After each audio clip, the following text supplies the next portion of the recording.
please have some mercy? Okay, we're done the thumbnail. We can go back into the game now. With the Balance Council patch for January 2025, Bounty did receive a buff, and that was with the Blood Money leader ability going to 16 provisions instead of 15. I think it was a much needed buff for Bounty, and I'm excited to give them another try. Last time I played Bounty, we did a Portal Bounty with Vigilantes. If you want to check out that video, I'll put a card to the video in the top corner, but for now, let's look at it as a traditional Witch Hunter deck, and I wanted to try something a little bit different that I've done before, using Tamara Stranger, and I was surprised how good this card can be. She comes down at 7 power for 6 provisions, but plays for 11 boosts in deck, gets even more value if we have the Ignatius Hail basically healed up to full. So depending on when you play her, she could play for 12 plus the 7, but I always just take the 18 for 6 provisions. It's crazy, crazy, crazy, crazy. This deck is very difficult to play. It's not very beginner friendly, but I can help you get there with this. So let's take a look at it. We'll go through it all together, and I get 4 live games with commentary for reference after. So Blood Money, leader ability, order damage an enemy unit by 6, then gain coins equal to any excess damage dealt. So if we deal 6 damage on a 4 power unit, for example, we're going to be getting 2 coins, right? Whenever an enemy unit with Bounty is destroyed, increase the damage by 1, so it's going to keep counting until we use it. So it can play for 12, it could play for just 6, and depending on the matchup, we're going to use this differently. If the order is used up, refresh it and set its damage to 1 instead. So after we use the order, we get to replenish it. However, once we replenish it, if we actually go and we kill a bunch of stuff over again, it's going to keep counting up from 1 to whatever it ends up being. So in one of the games today, I actually had it back up to the original order, and it was almost like we were playing rent-free Bounty. It was crazy. So use it early on, maybe. Depending on the matchup, you might want to save a huge damage removal for later, but realistically, it's just how you have to do it. It depends on what you're feeling like, what it looks like, and so forth. But that's how it works. We have Tiger's Eye. It's going to be gain 5 coins. That's going to help us get some profit early so that we can go and start giving things bounty and removing them in the early game, which is really cool. I'm not going to talk too much about Brute just yet or Hail just yet. These are more of your end game cards. Same with the Witchfinder. What we generally want to start with in the round 1 is a lot of the bronze end. The core and the bronze is what's going to really carry us to at least getting 1 round under our belt. So we give bounties with things like the Witch Hunter, so place a bounty on an enemy unit. This card did get buffed about a month ago from 4 base power to 5 base power, and now it's playing 6 for 4 with Tamara plus the bounty, and it's going to really help us get some coin cycling going. The Witch Hunter Executioner, I like to split these up, maybe 1 in round 1, maybe 1 in round 3, and so that we have ample spenders throughout the match. And what this does is it has 2 profits. We get a couple extra coins off of here. Give an enemy unit bleeding. If it has bounty, damage by 1 instead. That's what I like to do most of the time, is just use the damage off the bounty. If I feel that we're going to be over profiting or we're playing against a swarm matchup, then you might actually want to take the bleeding. But usually, it's just for the bounty play. So we'd play this, we'd give bounty, we'd kill it with the Executioner, we'd try to find another card that plays bounty, maybe another Hunter, or maybe the next turn we take a Slander. Slander's really good here if we don't have a lot of coin. We want to give coin and bounty on the same turn because our deck takes some time to set up, so by playing this, you can kind of do 2 birds, 1 stone type thing. Okay, so this is sort of the funnel for round 1. If we don't have an Executioner, I have a Bare Knuckle Brawler as a backup. I don't find that this goes really well into round 3 because it's vulnerable, it goes wide because it doesn't target one specific unit, it's damaged the highest power enemy unit by 1, so if we're playing it round 1 as a reactive approach, we could kill whatever they play, but in round 3, they often have cards that spawn cards or thin cards, and they go wide, and that really prevents Brawler from getting a lot of value there, so keep them early. Tamara is a good play early because towards the end of the round, we can take that tribute, get that carryover, which is really sweet. And don't be afraid to spend Caleb in round 1, especially if you're up against a deck that has a lot of movement stuff, like Frost or Guerrilla Tactics, or whatever the case. He is vulnerable, but he does play for a lot of points, and he really helps get the healing for the Ignatius Hail done. And that's really important. We want to make sure that he gets healed early, preferably before we take the tribute on Tamara, but early is better, right? So with this one here, he profits 3, which is great. For a fee of 3, he gives bounty to an enemy unit with a cooldown of 1, so we could use it once per turn. So imagine what it looks like if Caleb is being played, and then you kill whatever. Next turn, you do it again. You do it again. It's crazy, right?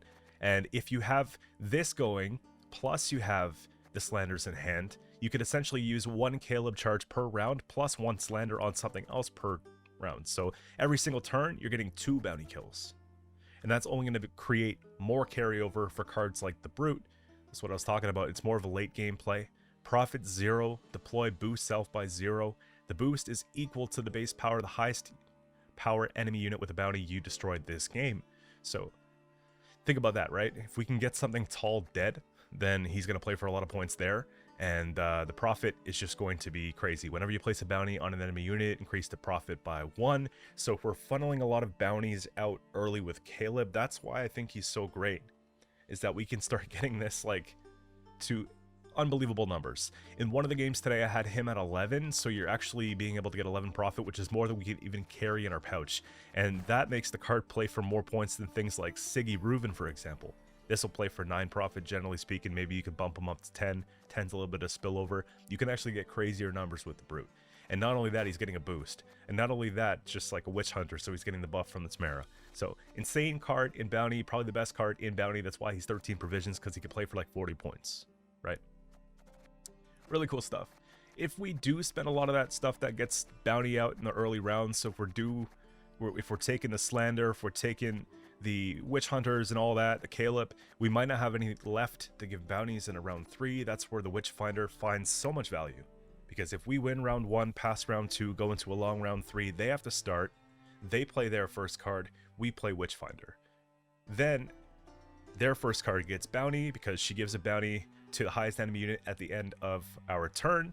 And then the next turn, we just play a spender, we kill. Then another thing gets a bounty. A spender kills it. And it's just everything they play is just a card dying every single turn. And it really helps us get stuff started there, right? All in the meanwhile, we can play reactive plays, we can play defensive plays. I usually like to play Octavia Hale in round 3 so that we can keep the Witchfinder alive and that we can keep the Freak Show or the second Executioner alive. Because with this one here, it's often overlooked how good she is, and I even overlooked her myself. With her, we could draw up the 2 of Octavia's sons from the deck and then shuffle cards back. So if I'm missing gold cards, which is one of the problems with this deck, is that it doesn't have the same sort of consistency as other Syndicate archetypes, and there's a lot of stuff you just want to play and a lot of stuff you can't fit. So she really helps get the 2 of the sons, and just if you need a recap on the sons, we have 3 of them in our deck. I don't think that Fabian Hale's worth playing, but we can at least make sure that we get these big playmakers. And one of her conditions as well is Fee 2, boost an allied Witch Hunter by 2. If you destroyed an enemy unit this turn, boost it by 3 instead. So what this basically means is we can get a kill off the Witchfinder, and then we now get a spender that trades up 2 for 3. And you'll see how much of a difference this makes in matchups where you might not have enough things to kill. You need to have points on your side of the board to win games as well. So she's going to really come in handy to make that work. Another spender that I have that's proactive that allows us to sort of flip the coin in for the Witchfinder play and really get things rolling in round 3 would be Candle. And this trades up on spending 2. So boost an ally unit by 1, increase the boost by this card's fee cost. Each time you pay this card's fee, increase the cost by 1 up to 9. What that means is the first time you click it, it's going to be 2 points for 1 coin. Second time you click it, it's going to be I can't do math. It's going to be 3 for 2 and so forth, right? So you get the Candle going strong and you get her going strong, and then now all of a sudden these big threats are just not getting killed because you're always boosting them up, and it's just really, really oppressive and annoying to play against if you can pull it off the way that it's supposed to be pulled off. And of course, if they lock one of these engines, I do have a back Purify here, so we have the Kurt that's going to be able to either give a Purify or it's going to be able to give a bounty depending on what we need. If they have a lock, then we use them for Purify. If we want to get a double turn kill like I was talking about with Caleb earlier, then we do it on the melee row. So a lot of really cool stuff with that. Furco for consistency, we could pull a crime card from the deck. Make sure we get these when we want to get them. The Confession Extractors are really good carryover cards, so if you want to play in round 1 and just play all your stuff and basically win the round, go for a dry pass round 2 into 3. Maybe you have 8 cards in round 2, you can afford to play one of these from hand. Just dump it in the grave, because in the following round, we're going to get a little bit of carryover, right? We get 50% of the carryover of the profit that we have, and then We have the counter 3 while in graveyard, damage an enemy by 1 whenever you place a bounty on it. So for the first 3 cards that they play that we give bounty to, it's going to be taking 1 damage. If we have both of them in the grave, it's going to be taking 2 damage. And we don't have to really work for it. So I like to get those in the grave for round 3 carryover. That's sort of the way that we do it here. I have a Squirrel tech for matchups like Renfree, Flaminica, Nilfgaard with the Coup, Monsters with the Sabbath, all that type of stuff. And I think Squirrel's fine to have here. It's not always going to get value, but it will get value a lot of the time. Heist in Qcento is a really good target as well. In a mirror match, you have something for their extractor and so forth. Scapegoat's just another proactive card that gets coin. This is really good for going against, let's say, anything really, and we're on red coin and we don't have any profit that we could really play. Then Scapegoat goes down, we get 7. This gets bounty on itself. We play this, we kill it. Now we have 8 coins. They play something, we put the bounty loop in, and we start from there. I know it's a lot to take in. We've been talking about it for like 10 minutes, but it is not that bad once you get the hang of it. I took this deck to pro rank this season and it was really easy to get there. The only difference I had at the time was 2 brawlers instead of a coarse blacksmith in there, and I think that this version's even better. So if you actually watch this intro, you watch a couple of the gameplay from this video, and if you have any questions, let me know. I'm sure that you'll be able to find a way to play this. Syndicate had the lowest play rate last season but the highest win rate, so that should tell you something. If you're a newer player looking to get good at the game, you gotta master Syndicate, I'm telling you, man. So that's pretty much it. Like I said, I got 4 games of live commentary for reference. If you want to support the stream and what I do, I went full time. Make sure to go drop a follow on the Twitch. Right now I'm pushing for 5K followers on Twitch. We got 16K on YouTube, so I know we can spill over a little bit more into that platform. We're pushing for partner on Twitch, so viewership right now is super, super important. Also, if you want to talk about Gwent in the most active, wholesome Discord community I can think of at least, make sure to hop in the Discord server. Everyone's talking every single day, and I'd be happy to have you. But let's get into the gameplay, and I'll see you soon. All right, first up here we have Syndicate, and it's going to be blood money.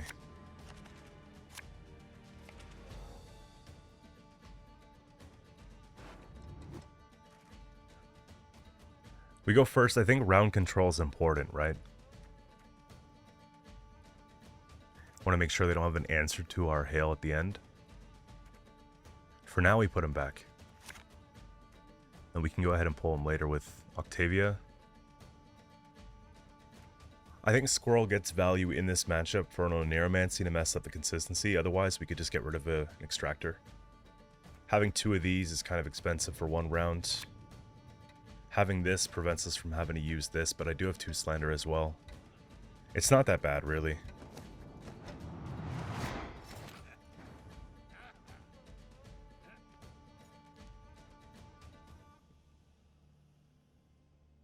So we have to actually flip the coin a little bit here. I think Candle wouldn't be terrible to start with. Octavia Hale's not bad, but if we take the good cards out here first, then we have to play them early, which I don't like. Floating anything like this is going to die. It's probably Candle.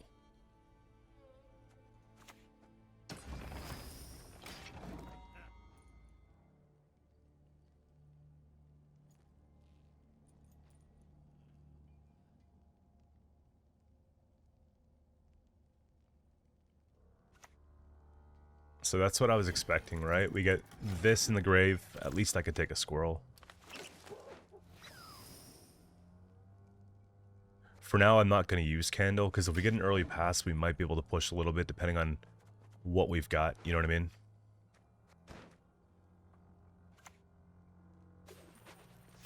So there they go with that. I don't know if it's really worth putting down an engine, a spender. What I might do, though, is I might actually take Octavia Hale. They're not really taking much for me to deal with here. They're doing what they're supposed to. So we could put back probably a Slander. Probably a Brawler as well.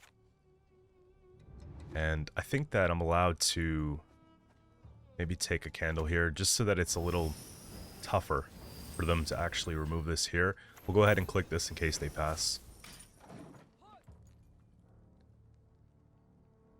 But now they can't actually afford to remove this without over profiting maybe on a... Okay, they got that. Do they go for it though is the big thing.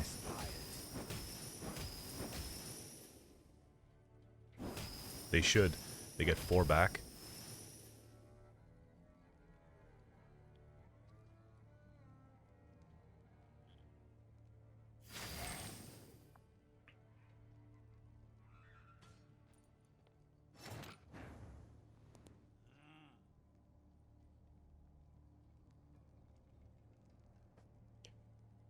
What I'm thinking that we do is just go ahead and play the Witch Hunter.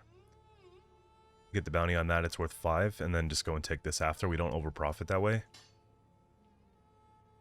Seeing Scoundrel early, though, could actually be a really good idea to make it so that they don't have spenders for later. So I'm thinking that maybe first one who Scoundrels wins, but who knows? I don't play a lot in the bounty mirrors, you know? To me, this gets the funnel going soon. So I'm going to try this out this time. Okay, so they have a collector. That could just intrude or impede on their ability to gain coins later. Them having collector tells me that they're running portal. Them running portal has vigilantes. Probably. Be a backup portal target. So they don't have portal in hand. They probably would have opened with it then. Unless they just didn't want me killing everything they played.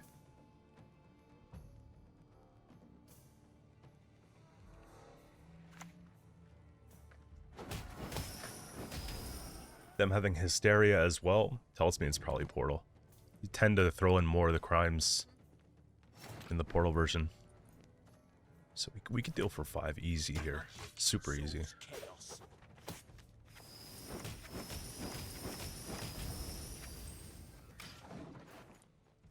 So we've healed up to 10, we're halfway there.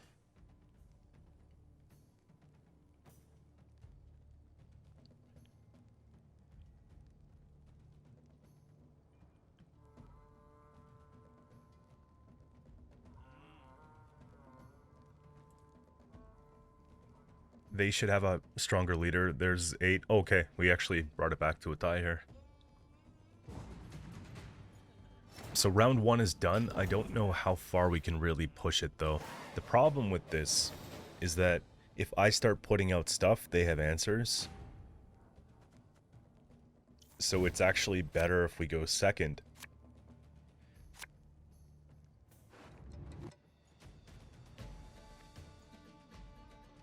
Because then if they put out Witchfinder, then I put out Witchfinder, and then I leader crack Witchfinder, I get the money back. Then they have to kill mine, but mine's already potentially put a bounty on theirs again, and it cycles this way. Coin generation could be important. She's good for 3. This is good for 2 for 2. This is good. I think one of these can go back for now.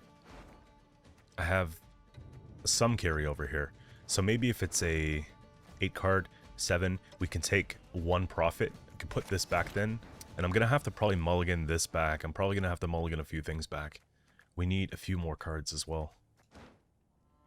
But for now, we try to get the most carryover we can going into round 3, right? So, let's do that. I got rid of theirs, so if we have ours, it's good. 8, 7. The only thing I don't have that they have, obviously Scoundrel, Candle. So I'm a little handicapped here. They have Octavia probably. But getting Portal here is really nice too.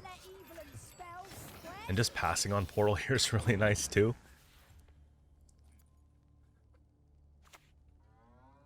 So theirs focuses a lot more on consistency. So they put 10 provisions into Portal. And both of these Vigilantes out of the way is really good for me.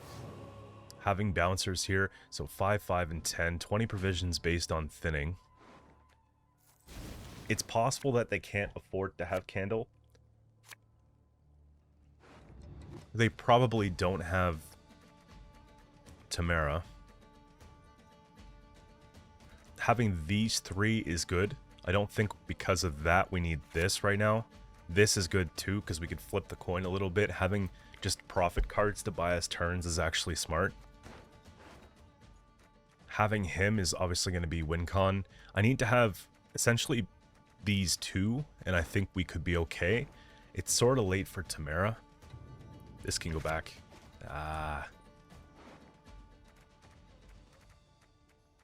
Okay, I have access to 1, but you're missing a lot of provisions here. So 6 and 6 is not terrible, but missing 1 9p is pretty bad. So they do have the candle. Like I said, it's important to be able to... This is 4, so when I play, for example, this, it's not going to be bad for me.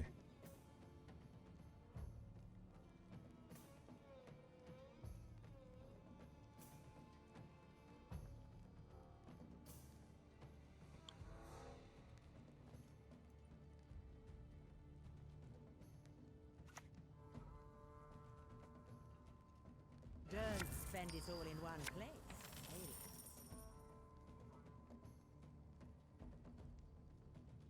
She needs to die for real?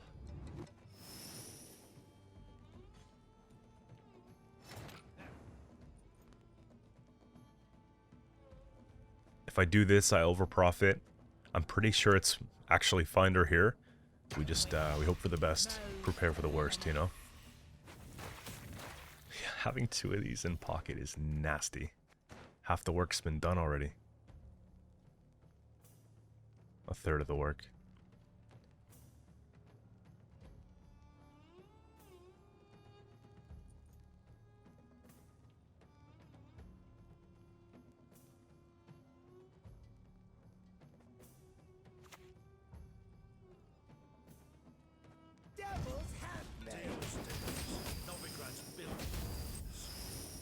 I'm not gonna lie, that hurts a little bit, but it is what it is. Don't be boosting that up too much, because I will... Okay.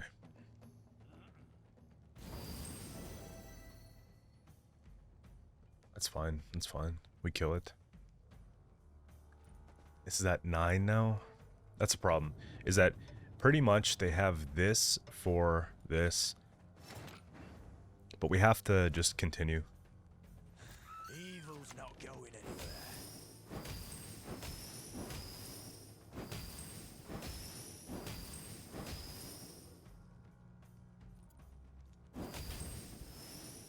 Six here. And this is worth 9.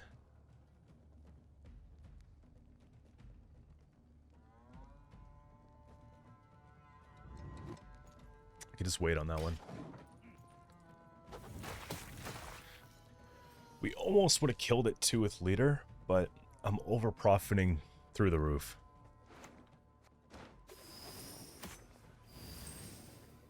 If you take leader here, it's a huge spillover. Wait, can they afford it? No, they can't. Nice, nice, nice.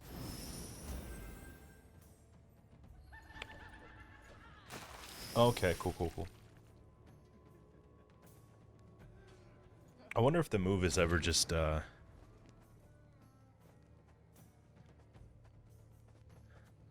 Caleb here is really good. Check this out. Oh, shoot. Whatever. It was 3 for 2. You get to see the mistake in real time.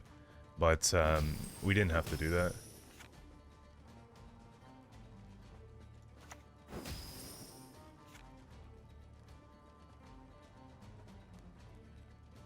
Nine. Honestly, I think I'm willing to spill over a little bit here. It looks like it was inevitable. But getting rid of their main spenders, a priority of ours too. That's unfortunate, man.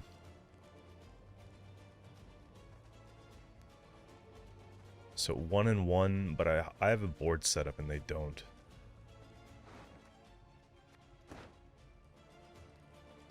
I'm wondering if it's ever the right move to take the Graydon instead of the Hail. 4 and some.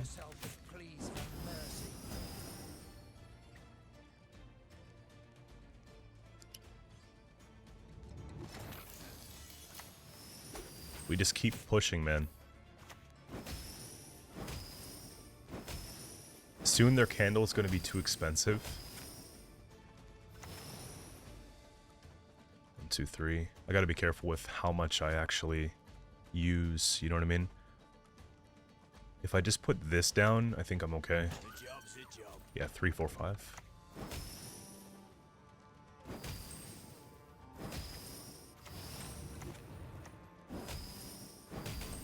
There we go. Can't afford any more misclicks. I got one this match. It's okay. That's a grade in with the trib right here. Things are actually not looking bad, to be honest with you. I don't know if he's ever worth giving up bounty, to be honest, either. Like, we could do it... Okay, the counters are done. I could do one of these and just kind of roll with it. And just so make it so that they don't have anything to boost.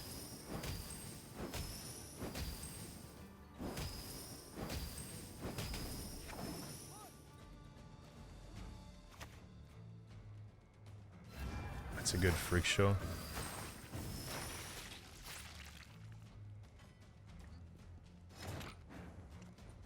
I have 3 reach. If I do 3 reach, I have to do 6 coin to kill. 3, it's too much. So we have to actually take him like this. 6, I have 3. Okay, maybe we just do it then.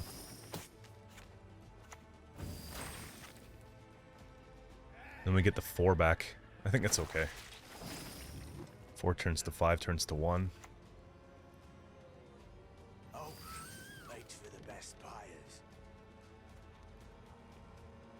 We could just take Brute.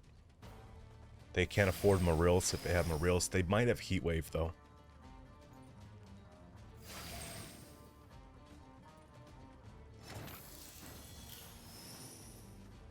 Profit 8. We're filling up pretty strong with this.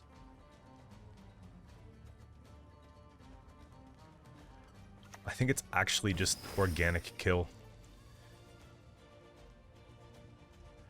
This is a profit 7. So if I put down Scapegoat now, we get the 8 back. If I take 3 here, I'm getting 5 back. And then I just kill... Do I even kill this? Maybe. I could just be petty. Plus 2 it. Honestly, I think we just kill it so they have nothing on their board. 18 comes down. I think last card for them is the Heatwave then. And I'm not going to spend anything because I have the... Actually, I'll just take Grade in here. Grade in Tribute 5 though, right? I won't be able to take it. I think our safest option is just taking the Grade in, realistically. Without a Tribute. We get full bank, we could just spend a bunch of offensive points if they do have a point slam. Like, yeah, see? If it is Brute, then we just, like, hammer them. Straight hammer them. Yeah, it's more than fine.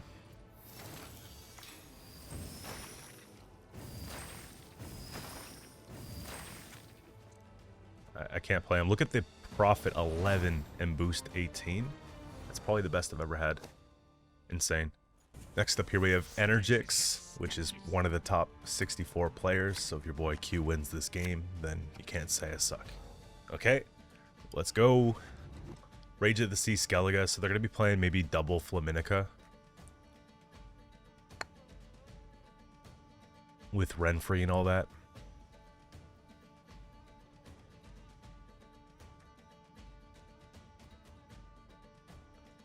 Put back one of these. We have Neuromancy, we have Octavia, so I'm not really worried about drawing the bros.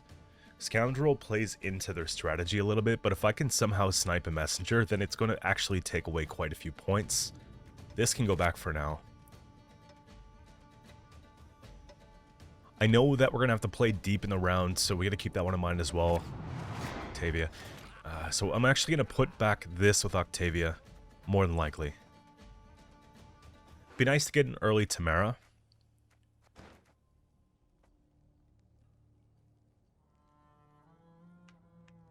Okay.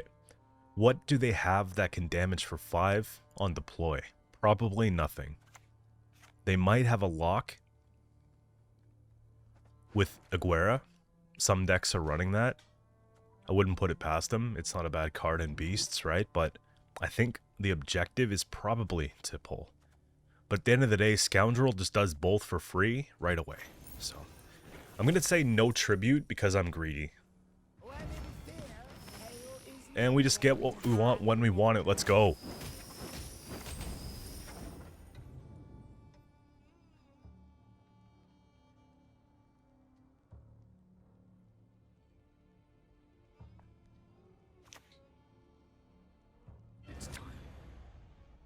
So it's not rent-free.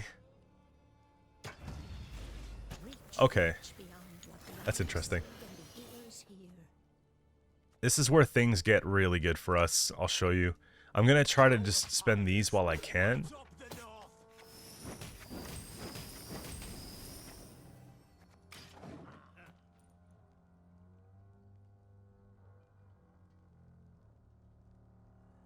If I need to go Caleb, I will. If I just go Slander, though, it's more cost-effective. So they're playing Portal, Discard, Beast, Alchemy. Wow. Skirmishers at 3 is kind of crazy. I think I just go with this. Then I have a lot of money for after. I spend out 6. I get 6. I think Scoundrel's my favorite SY spender because you don't have to like drag and click him. You can just click him on himself and you're feeling pretty cozy. So if I can get a round 1 healed Hail, I'm feeling good about everything. And let's see how tall we can get Brute. In the first game here, we got Brute to like 40 points.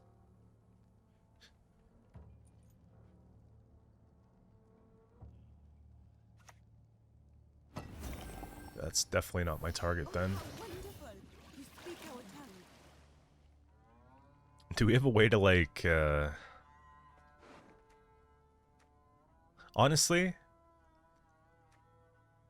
part of me wants to go and take Tamara. Another part of me wants to go take Witch Hunter. Just kill it. Part of me, you know, it's just like, I don't want to overprofit here either. So Tamara first makes sense. And this is not really a threat other than bonded. Some things can't ever be forgiven. Look at the value. We lose 1 point on the heal, but we did most of it. So don't even worry about that too much. We got 2, 4, 6, 8, 9, 10, 11. 11 plus 7, 18 points for 6 provisions. You can't go wrong. Honestly, she's great.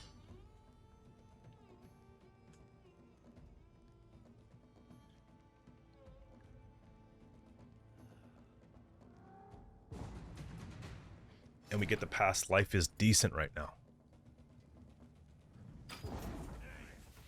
And he's at 9. Am I going to beat a top 64 player today? Stay tuned. Let's go.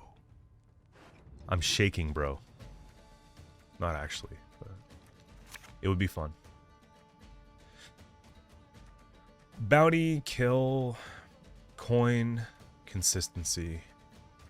He could stay. We have this last say uncontested, which is really good.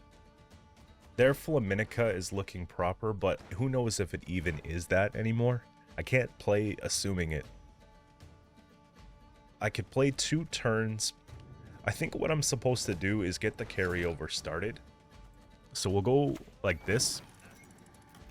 And then we'll take the second one off the Furco.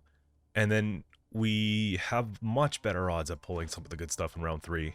And then whatever we don't pull in round 3, we can Oniro and we can Hail. That's pretty much how it works with this deck. I just can't see myself bleeding this. I just think that once they get started, especially if they have Ale of Ancestors, which I think they would, it's going to be tough. To me, it just looks like it's going to be Rain and Alchemy mixed. And the Rain AoE damage is sort of just so that they're not going too tall in specific units. They want to split the points up and get a little bit of offensive points. Yeah, it's probably... The thing is, if I Furco here, I overprofit 1, but we've already made the decision not to play into the round, so that's why I'm doing it. If you're intending on playing a bit further, then obviously don't do this, but my mind's made up here. We get the coins rounded down for round 3, so we're going to be getting essentially 4 coins to start the round, but 3 counters on each, and this is a scary story. So them firing up both of these into round 3 with Gednith is going to hurt. They start, we respond. I might have answers though. It depends. If they Otcall for 2, they take like Otcall into these 2. Yeah, it's gonna be a long round 3, man, I can tell you that much.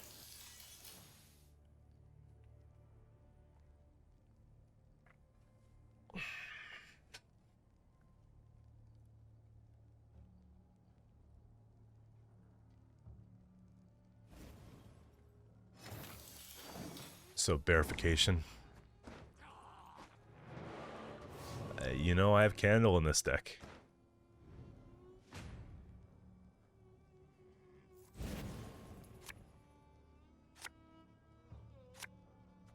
Is there ever a world where we keep the squirrel?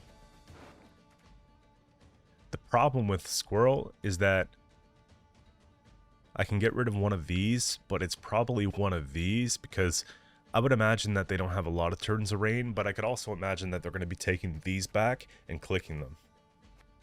And these back clicking them trades into this really well.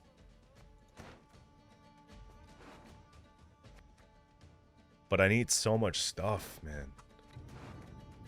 When they come back, they get doomed.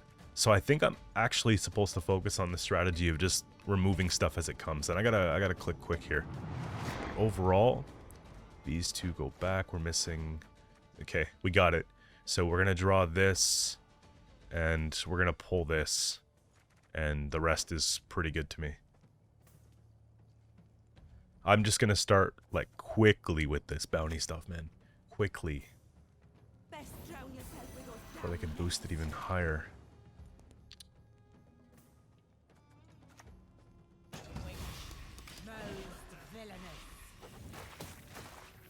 I like how we get the 2 clicks there. The 2 clicks there keeps it within reach. They can't click these if they want to click them, because then it's going to help me get the bounty back. So, although it feels like a tough matchup for me, with all the boosts that I got going on, it's also a little bit of the strategy here to get the rain going is taken away for them.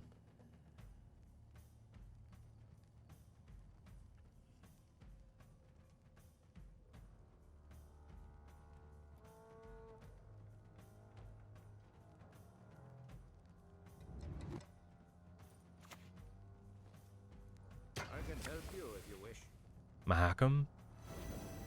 You're giving me such a hard time with this, aren't you? 14? Is that bait? I can't afford to...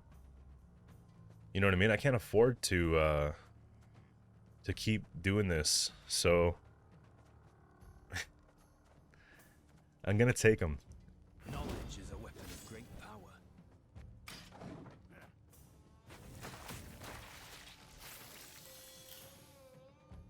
And then the next turn, I can focus on getting something out so that I don't spill over on coin. And then I have 11 points now of reach because of the kill on this. The next card that gets played gets bounty, gets less too. I put down her so that I can have a spender to get things prepared and not awkward with the 9 coin. And then I think we're floating decently.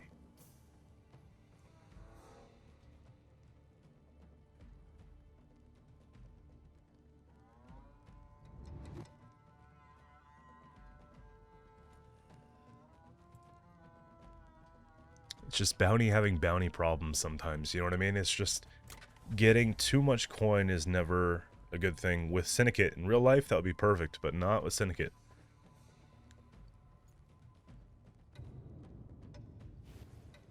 Yo, no way! That's how it works. That is insane work right there. What?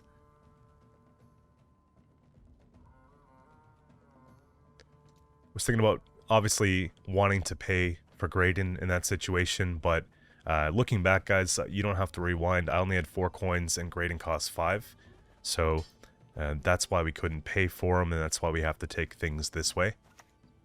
coins keep the game right So this comes in. I think that the blacksmith can probably go back because I have a lot of 1 coin spend here. And I don't know if they have a Heatwave, but I gotta be careful. And I'd like to get bounty before we kill, so I'm gonna do that as well. Doof, doof. Compass for Gedenith is very smart. And then you can decide if that's what you want to do, right? This is where they take a messenger, I think. No? Okay. They just want to have the rain out there. Cool, cool, cool. So we gotta kill this. The problem is... Well, I have to kill it. It has bounty on it. I'm just thinking, like, do I want to? Because they're gonna take it back probably with Otko, right? Let's just go. Let's go for it. So 1, 2, 3...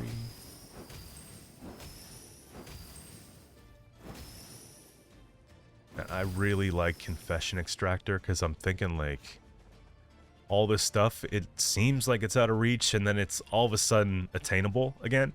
So keep in mind here, guys, we have 5 coins and I have 8 reach, but we just killed something, so now's a very good time to trade up.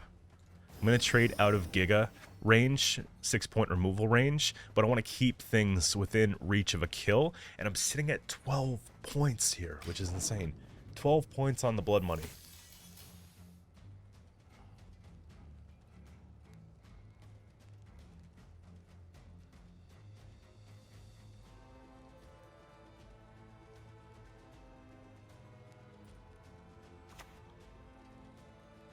The sea demands a price, and you shall pay it. They boost her, she boosts 2. I'm trying to stack 1 row because I don't think they have enough provisions for Kraken. Okay, so here's the thing. 12. Yeah, we're gonna do this now. And then we're gonna kill this.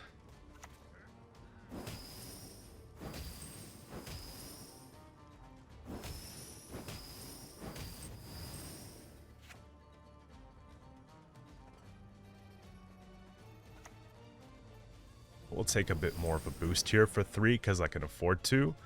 And then I'm going to play... Honestly... He doesn't... Well, he's plus 3. It gives me more coin without having to play Candle yet. What did the crow ever do to us? Just so you guys know, I think crows or ravens are probably my favorite bird. They're often, like, misunderstood. They look like they're malicious, but they're actually very smart.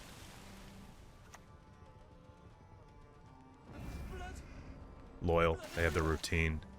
You know? I think they're really cool. I like cardinals as well, because I see a lot of them when I go in the forest. And blue jays are not bad, but they're like a sports team here, so I don't look at them like, oh, it's so pretty. But cardinals and ravens or crows are... definitely my go-to birds.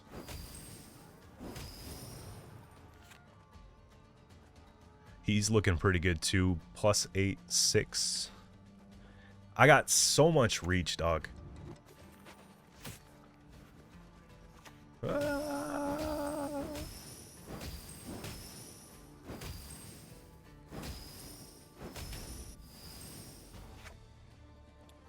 We take the boost because we can.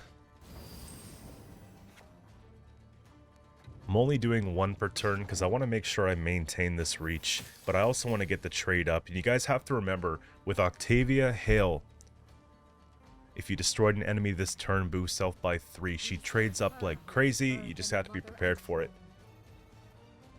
This is actually looking like a win against a really, really good player right now, and I'm super excited. But let's not get too excited yet. I still got work to do.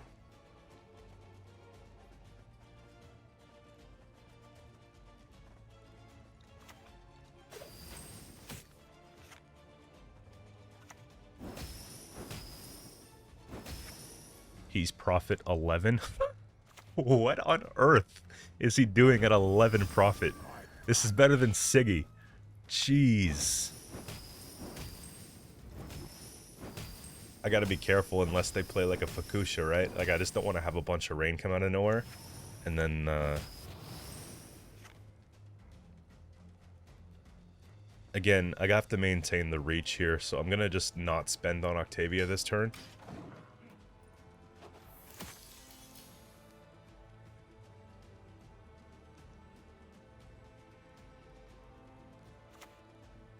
So the Kraken does exist. That's where we take our candle.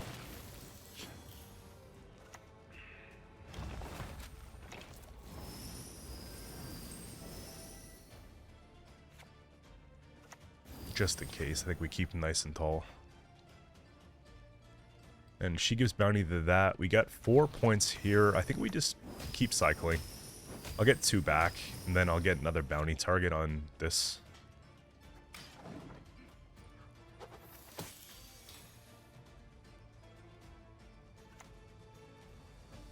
Doing Viandra coming in for that.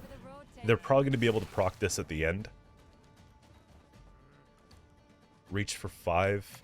I've got 2 coin here.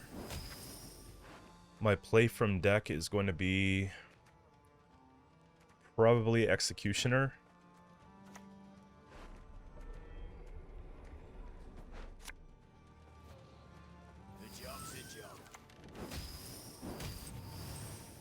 My reach is at...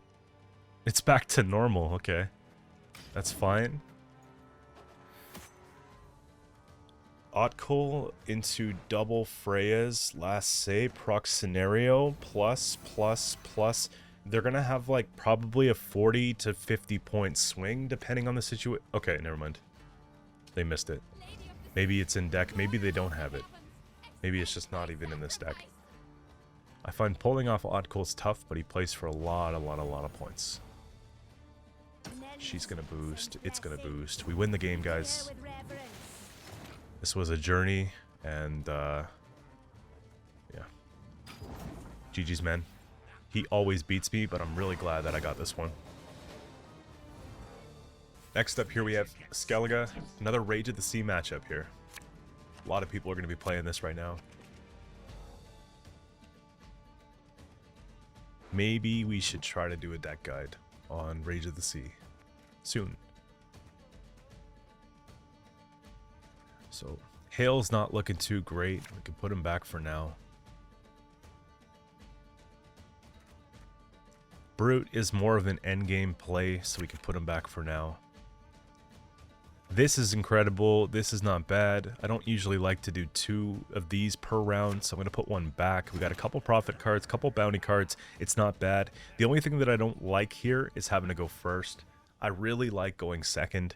Obviously, it's harder to get the coins, but it's just nicer to be able to respond to stuff than having to just try to funnel out points in a very control-focused deck. So, what I can do, we could decide. I think Tamara is a really good card to play later on in the round before you get the pass, because she doesn't really set much up. But I don't want to get this locked either. I think we're allowed to float them. I don't think they have... We'll find out very soon if they do.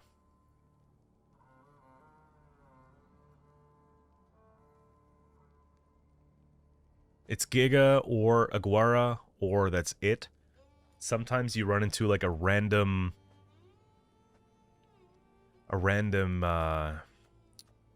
shackles, but not all the time. You can kiss my tail goodbye.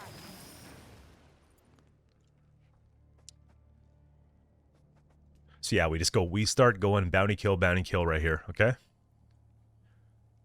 If I had a card to do that without wasting money.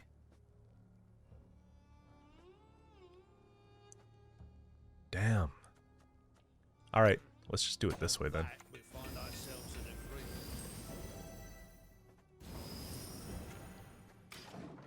That's what I like about the blacksmith, right?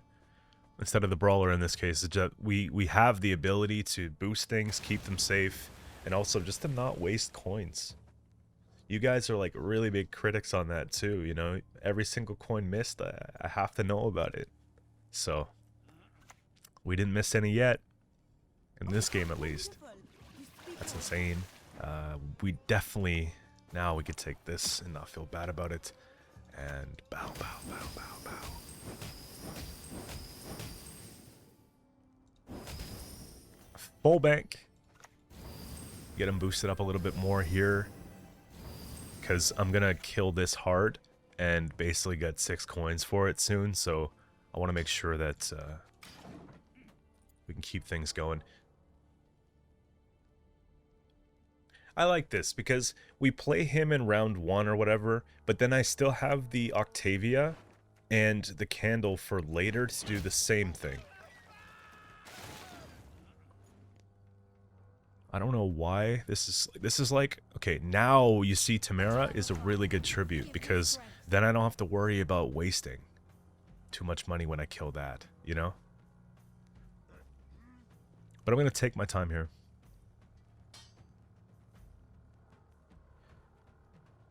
How do I ever give it bounty, though, without... I guess I could Furco in next turn, but I want to take that. It's good, it's good.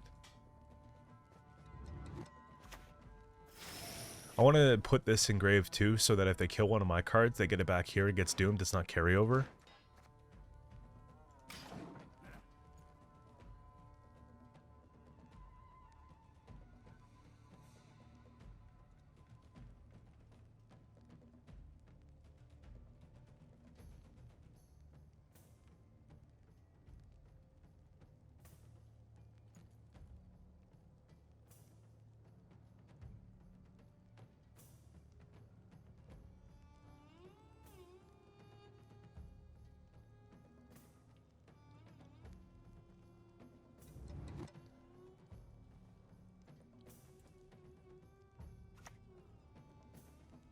Serpent coming down.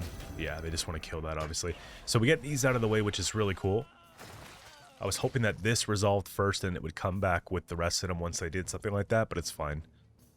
And I gotta give a bounty here. Slender. Profit 3. Give a little bounty. And then we're gonna get 6 back, right? So technically this will full bank it when we kill. And then we could just dump these that they, I don't know, just so they die. Less things on the board to worry about. I want to spend here as well, and then this might actually get me a good pass.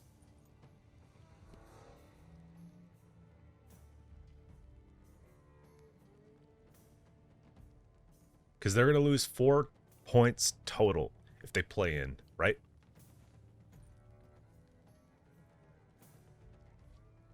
Because they play, I pass, they pass. They play, I pass, they have to play again, probably, to get it. I don't see them getting like 20 points in one card in round 1 without going absolutely crazy.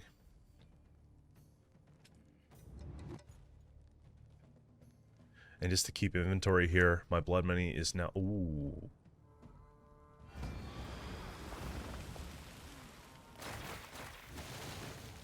That's kind of crazy. It's not a bad freak show. It's not a bad freak show. I think it's a good freak show.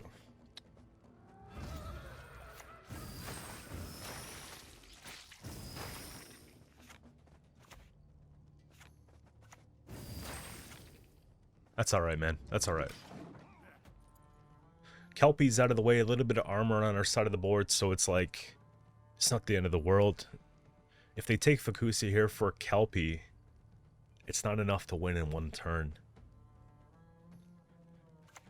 If they play Fulmar, they need an order. How much thinning do you actually have, bro?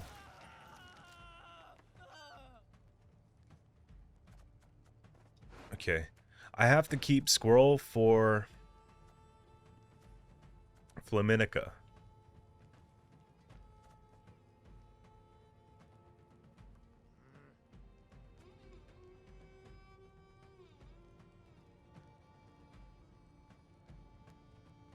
I'm losing 2.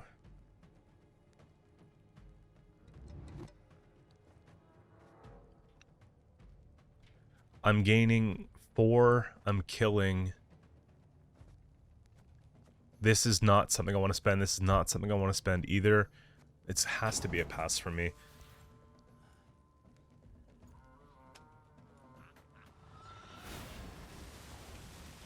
That was a good pass for me.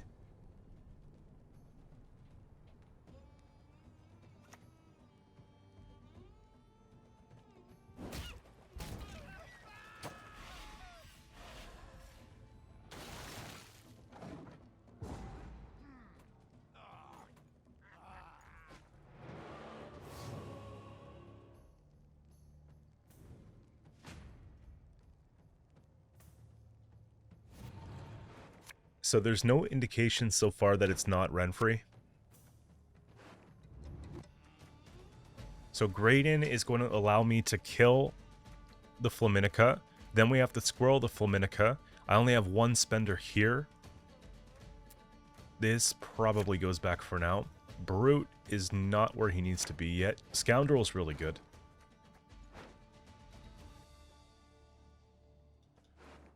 2, 4, 6, 8, 12, 14. It's going to be a big Flaminica at the end of this. They probably want to... I'm surprised you didn't push for it. That's insane. Sure. Well, damn, I guess. Kelpie gets punished. Right? Place for them not being able to take this back for 1,000,000 turns of rain off of Kusia. 6 turns is kind of a big deal.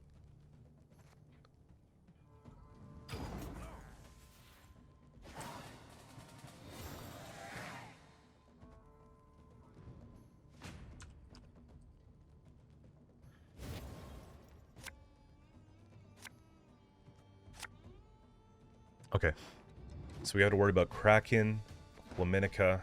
I need Candle. Candle's game winning against Kraken. This can go back. Scapegoat's not very good here. Caleb's good. I get this, but I missed this, and like I told you, it's game winning. So, we'll see how it goes.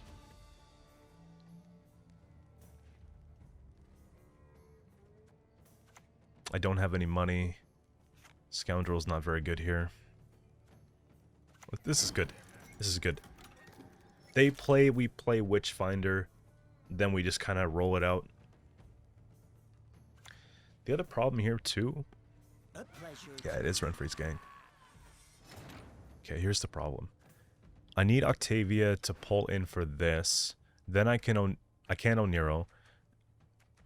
So I get this, but I don't get this, and I can't find this. So we have to rely a lot on Scoundrel. This is not very... Man, like we could put this back to get the other one, which is fine. It's just that I really needed the Executioner here.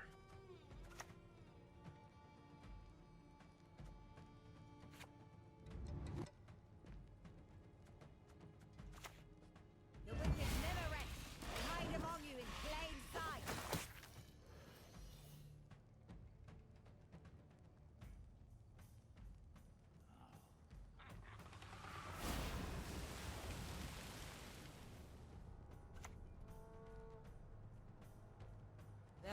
So they're probably looking for Destroy 8. Or at the very least damage 6. So they can kill her, I would imagine.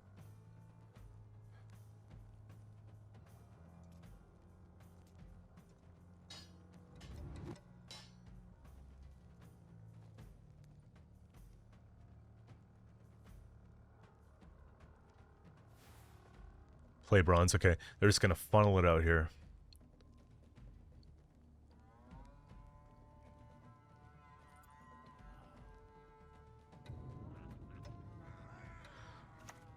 Boom, boom, boom, boom. Okay, that's fine. This message is for Fulmar. His eyes only.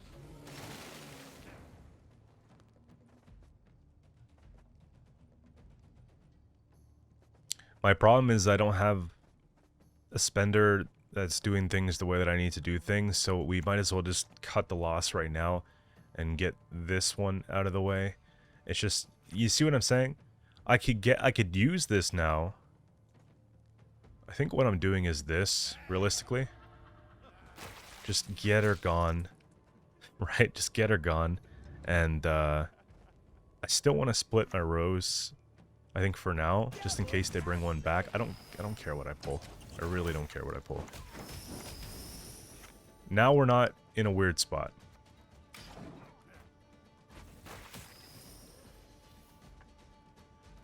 Now, assuming they don't have a tall punish, that's okay. We got that purify on deck. That's what it's for. That's why we came prepared.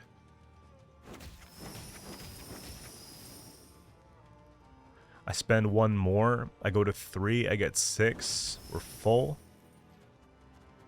I take a 20-point purify here. It's probably a 30-point purify here, honestly.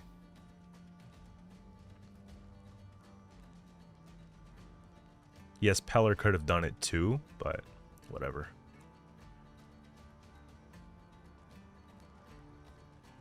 Do we have Scoundrel as a premium?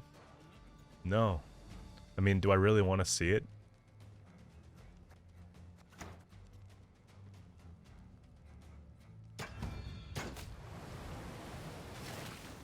That hurts, but we keep going.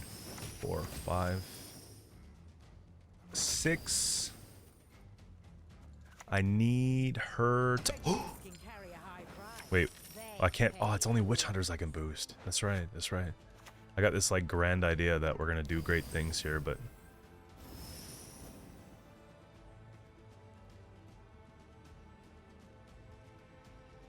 Yeah, that's good enough for now, right? Yeah. 2 is fine. Keeps the reach going. Other one dies. Yeah, this is looking okay. It's not looking bad. Oh, shoot. It's looking pretty bad. Right? It's looking pretty bad now.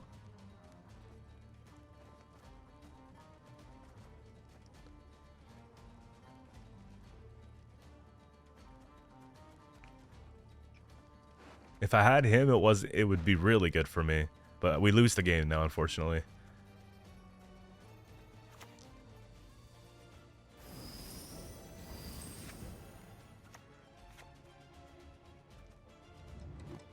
Profit 7, boost 8.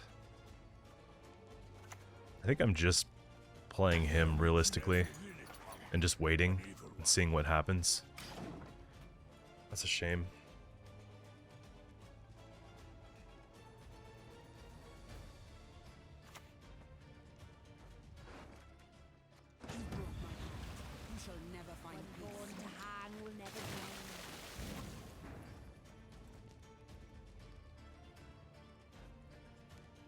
So I can give her bounty and kill her.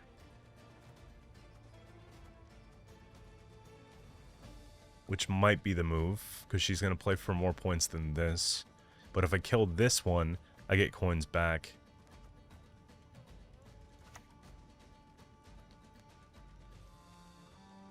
We will cleanse Novigrad with fire. She's 11.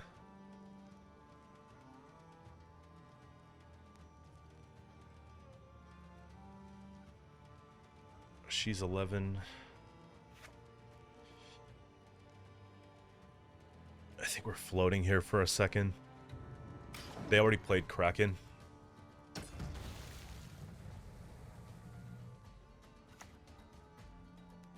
The sea demands a price, and you shall pay it. Pay Graydon makes this Graydon plus 6 for 5. Plus the coin back.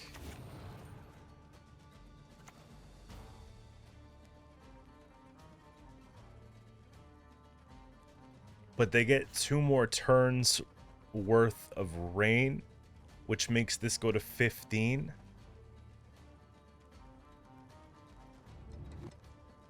And that's assuming they don't put rain on this row as well.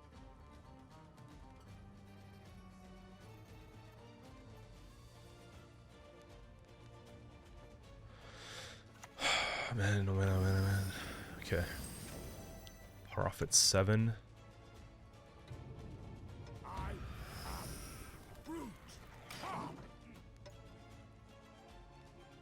Do we take Flaminica here? Can we kill her? Nothing.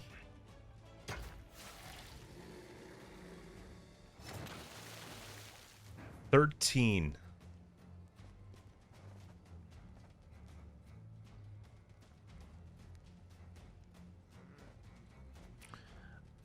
Okay, so pay Graydon tribute.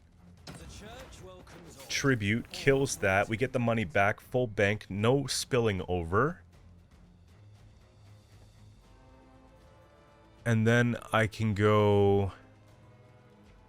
We don't want to put stuff in grave. So it's probably just defensive spending here. Because we're getting 3 for 2s.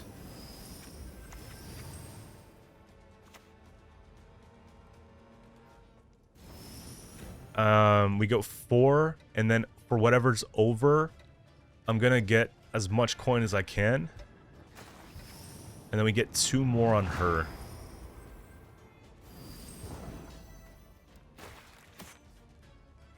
And do you have like 40 points? Let's go.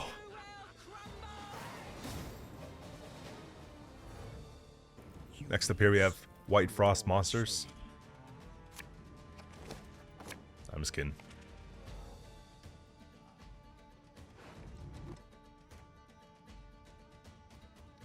What I like about this is I have Tamara in this hand, whereas we didn't get to play her last game, so if you guys were watching the first game, don't really get to see how much value she plays for. This is where we're going to shine, okay? So, we have that.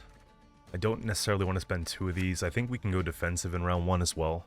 They'll play a lot of specials and just try to fill our rows up with frost for later games, so Coarse Blacksmith gives me something to do.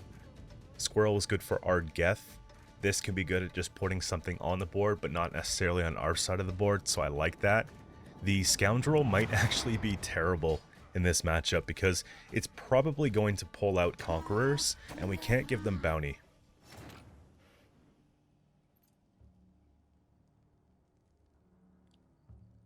So this is a really good example of where we would probably just want to start with Scapegoat, right? Because I can go Scapegoat in, and then they'll be wondering what to do. They'll probably boost this, so we have to pivot. But it at least buys me a turn of not getting hammered by Frost.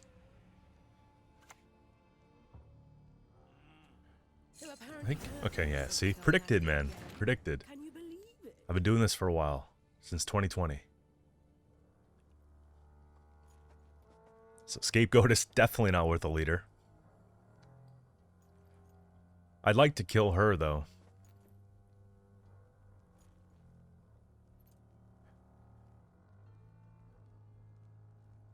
So, he's melee locked, and I don't value Caleb that much against Frost.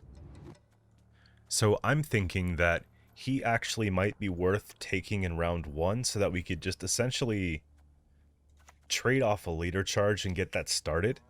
Maybe we get 1 bounty down, maybe we don't. I think that I'm supposed to take Tamara here just so that we don't spill over, because if I come in with Caleb, I can maybe just float him for profit. They also have the movement here, which is also going to be pushing him back. So it's really not, it's a lose-lose when you're playing Caleb against Frost. And if they don't have her and they don't have leader, they have Bruiser. So what do, right?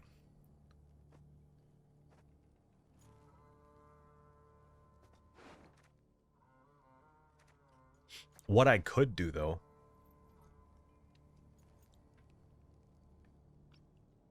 I can come out swinging maybe with Freak Show and kill her. And then they see Freak Show, they push Freak Show. And then play Caleb, and they push Caleb, and then they have no leader. That's probably one of the few good things I can maybe do here, just to at least get it out of the way. Because again, Freak Show is another Rolock card that really sucks against Frost. I don't even get the bounty off, but it's okay. It literally is okay. I'm going to keep the coins here too.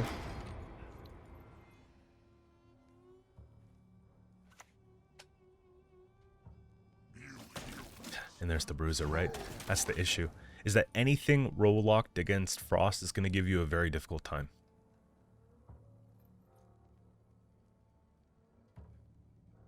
Same thing against Qcento, right? Guerrilla Tactics is another really hard counter to bounty. So that's one. That's cool, right? Now, the problem is that if they have Red Riders, they can replay this. A lot of times they'll have a one-off Red Riders.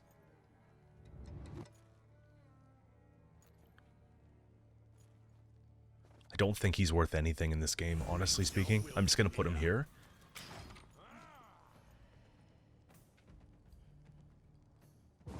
They pass on that. Really? Now I have to go for the long round 3. I'm really surprised they pass.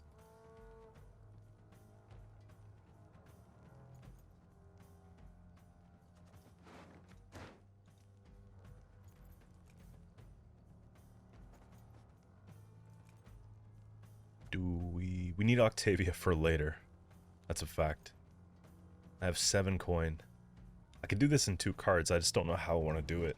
I guess he's boosted too. I do have a lot of spenders. So, this is only worth the 1. I'm just gonna take, honestly.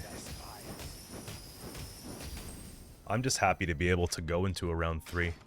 I thought they were just gonna win and push it like super aggro. You know what I mean? At this point, it's Squirrel, because I don't care about Ardgeth anymore. It did. Squirrel's fine, you know? I am very, very surprised they took that pass.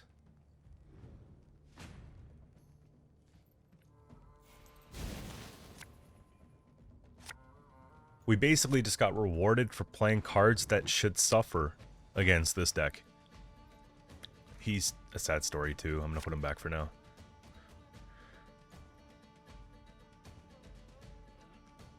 Bounty kill, boost, bounty. This is kind of weak. It's not much better. At least, you know, Witch Hunter buff going for 6 power with the Tamara boost is really effective, because 6 plus, let's say, a 6 power unit makes this worth 9, assuming Tamara, for 4 cost. 9 for 4 with Tamara is really good. I don't have the ability to get Candle out, but playing non-interactive round 3 is going to prevent them from getting value from their stuff. So we could take that as a positive thing. So we just pass on that, we go to round 3.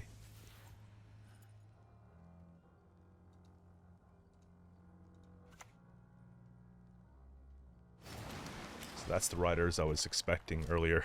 Jeez, man. Whoa, whoa, whoa. At least we don't have to worry about this 18-point queen in round 3. They do it for the thin here.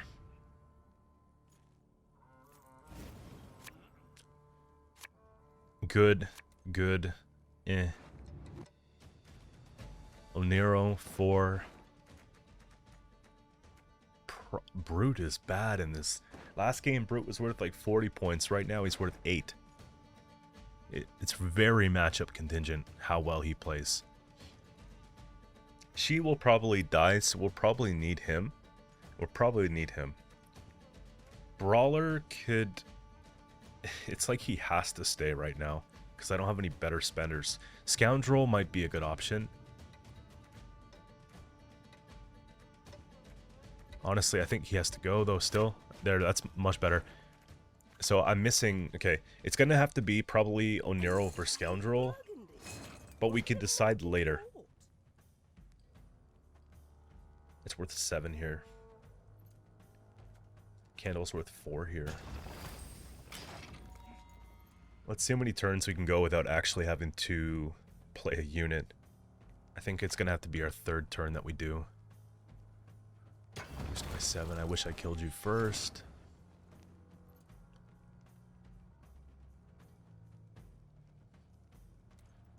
So she will pull 1 and 2, and then I will pull 1, more than likely.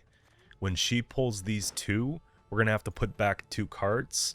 The cards that we're going to have to put back are probably this one and this one. So we have to keep that in mind. These are probably going back.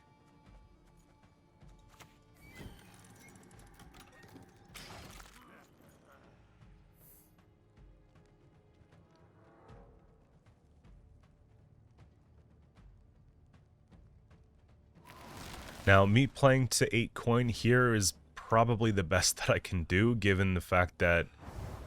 Holy sh... That's a really big foglet, man. I can't give it bounty either. I don't think it's worth purifying then some. That really shuts down the strat. That actually makes it so that we have to purify that.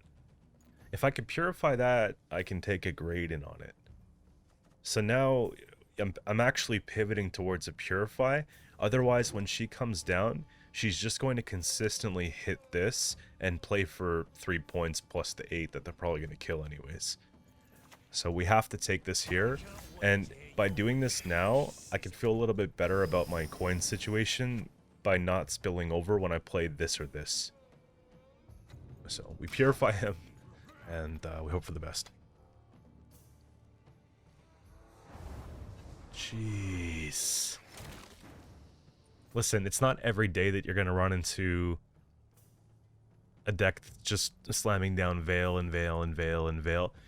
Monsters Frost is always generally pretty good, but they usually split the Foglets up by round.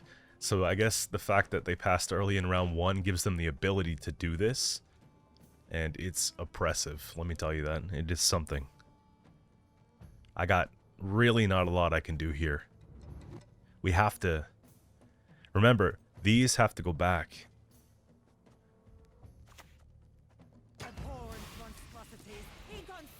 The issue is her too. Is that I can't... I could have killed her at 4. But I really wanted to save it for Eridan or, you know, some of that stuff. That's the issue.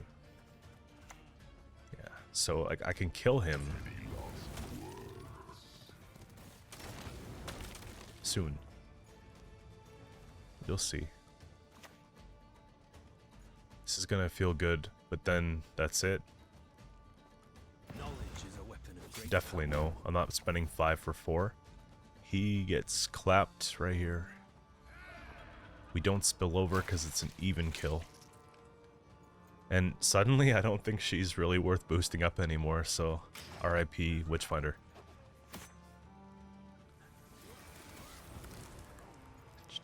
Points.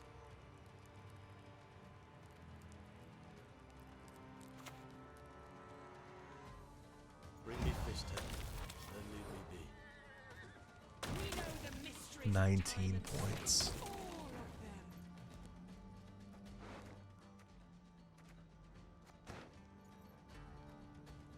Remember, they still have Wrath, so I think they're saving Wrath for probably Octavia.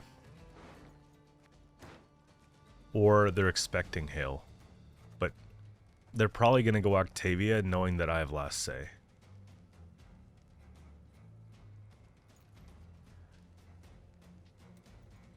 I could shoot for 11 here, though. Let's say I put this back. Realistically, though, I still have to get the other 2. So it pretty much has to be this right now. At least Scoundrel can give bounty. And we leave this.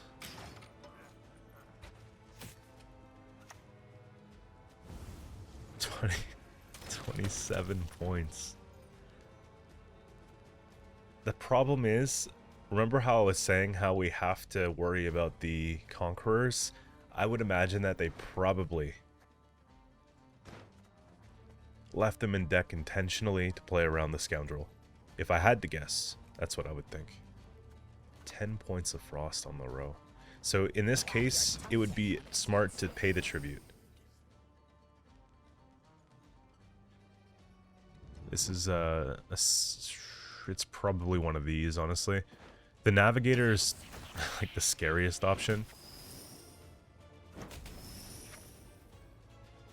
Because look at all the stack, right? It's playing for like 20 plus points.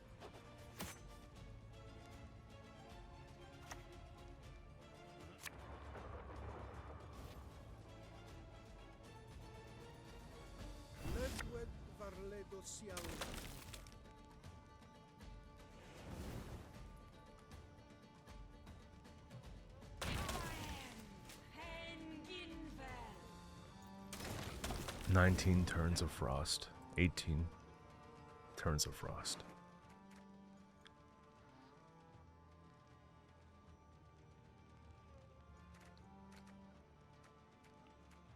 Furco Slander could potentially be worth more.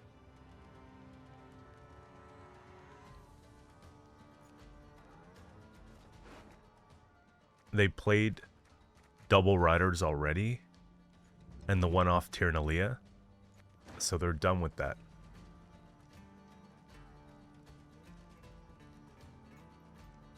But everything else we do, as far as it's going to be Qcento, and it's going to be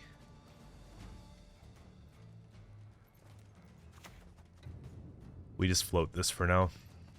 Oh no. If I lose by 1 point, that's why, but it's going to be a lot more than 1 point. Okay, so they don't have Wrath.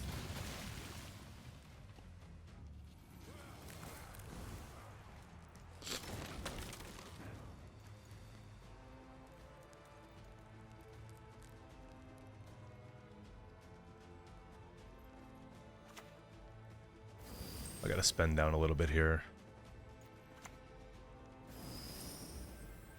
So, yeah, it's probably going to be Furco into Slander.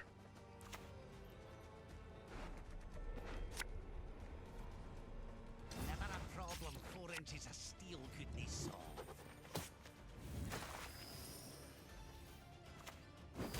Two, three, four, five. He's 10 power now, yeah? 2... We overprofit by 1, but it's inevitable. This is at least 17, 21 trades up. It's not we probably lose by about 60 points still. Oh. Oh wow.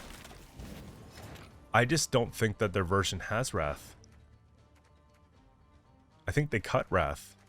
They kept Riptide. They did double Foglit. And they did Toad. And they could have done Toad instead of Wrath.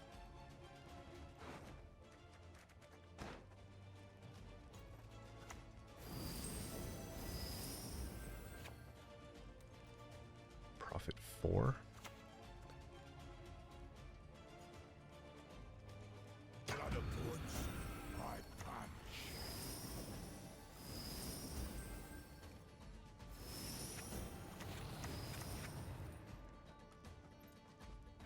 It's pretty much the story though, right? We could talk about micro strategy all day, but at the end of the day,